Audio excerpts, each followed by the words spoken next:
El caos y la ingobernabilidad caracterizaron a Nuevo León en los últimos días. Todo esto a raíz de la licencia que Samuel García solicitó al Congreso de Estado de Nuevo León para contender como candidato presidencial por Movimiento Ciudadano.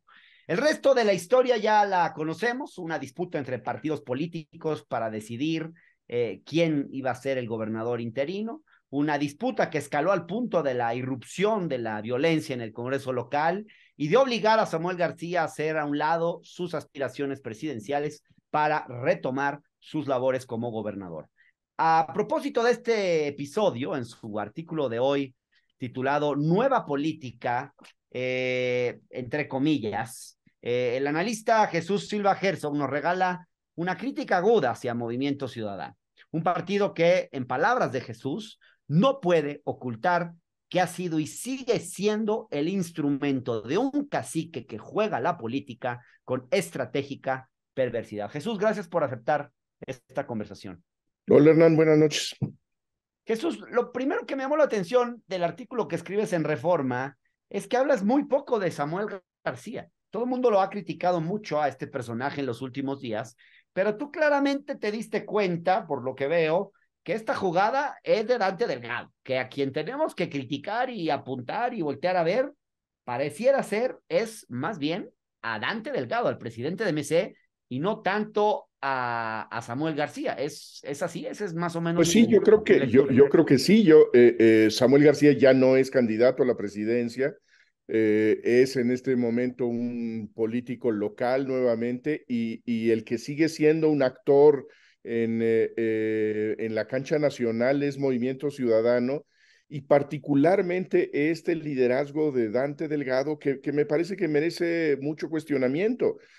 Hablamos una y otra vez de la estructura dentro del Partido Verde, pero pues la verdad es que primero Convergencia Democrática, luego Convergencia, ahora en su tercera encarnación, Movimiento Ciudadano, han sido todo instrumentos de una persona.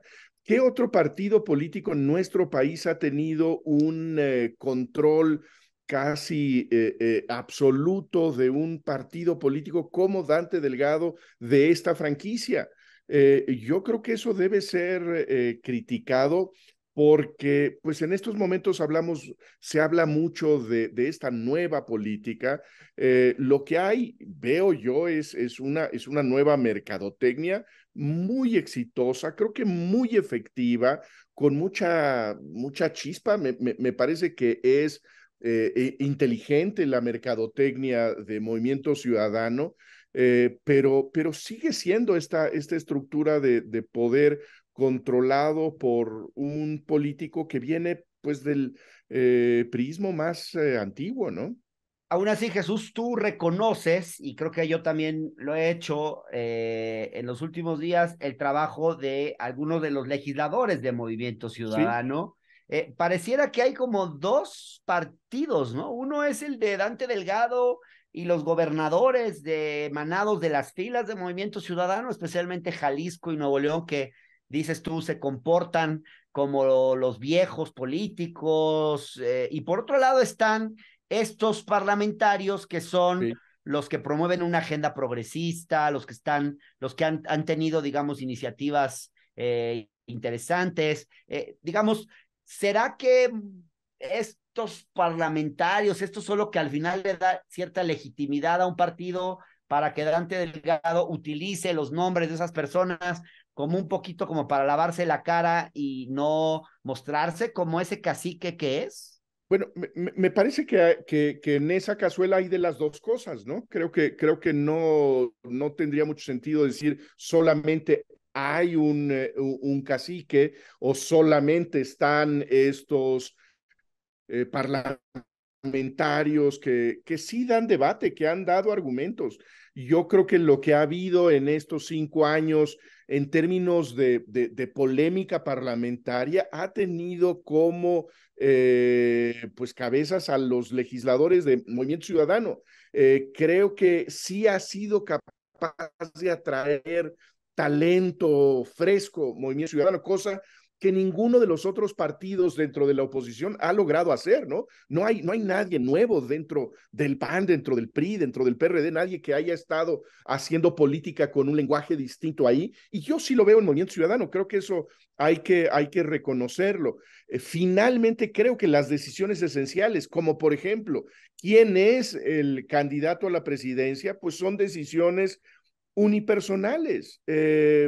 No vimos en Movimiento Ciudadano ninguna deliberación interna real sobre quién debería ser su abanderado en la elección presidencial, sino simplemente, bueno, a este le toca porque tiene muchos likes, ¿no? Es Pareciera esta que confusión del mundo de las redes sociales con el mundo de la ciudadanía y me parece que hay que hacer ese distingo, ¿no? fue la menos democrática probablemente de las elecciones internas de los partidos, la de Samuel Yo creo que García. sí. Yo Ahora, creo que Jesús, ¿cuál es tu lectura de lo que ha pasado en Nuevo León en los últimos días? Porque creo que no podemos negar que la alianza del PRIAN, pues sí quiso bajar a Samuel García de la contienda porque era un personaje que les competía por votos. También creo que es cierto que el PRIAN en el Congreso local intentó, digamos, de forma ilegal poner a gobernadores interinos que eran inelegibles, como el presidente del Tribunal Superior de Justicia del Estado. Y bueno, esta denuncia que presenta Samuel García, donde lee un pliego petitorio hace unos días que le hicieron, donde pues todo parece indicar que lo querían chantajear, darle impunidad a ciertos personajes del priismo local, enormes sumas de dinero para sus municipios, etcétera, etcétera. Todo esto atempera, justifica de alguna manera la forma en que Samuel García procedió en esta historia. yo creo que de la política de Nuevo León reciente no hay ninguna pista de ejemplaridad, ¿no? Yo creo que ahí tanto Movimiento Ciudadano, Samuel García, como sus oposiciones, pues, se condujeron de la peor manera posible. Y eso, pues, de pronto sorprende qué nivel tiene la clase política neoleonesa que pues ha padecido líderes desde hace décadas terribles, ¿no? Yo creo que, bueno, ahí hay un artículo que me parece interesante de Mauricio Merino que subraya esto, el hecho de que fue bajado a la mala Samuel García. A mí me parece que para cualquiera que lea la Constitución de Nuevo León, eh, pues la Artículo apuesta de Samuel 122, ¿no? era Es muy muy claro. riesgosa.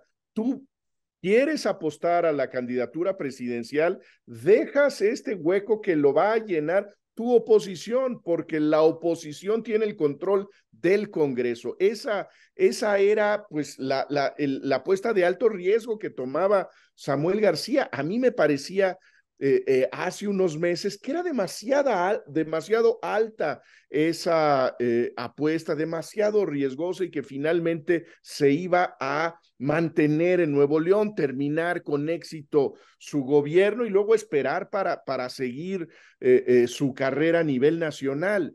Entonces, bueno, creo que es un poco ingenuo pensar que las oposiciones con ese nivel de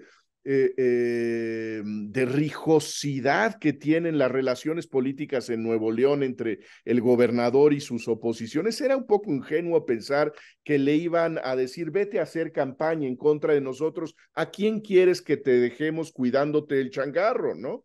Sin duda. Yo creo que era esperable y no creo que nadie pueda sorprenderse que la oposición nombrara a quien representara los intereses de la mayoría del Congreso.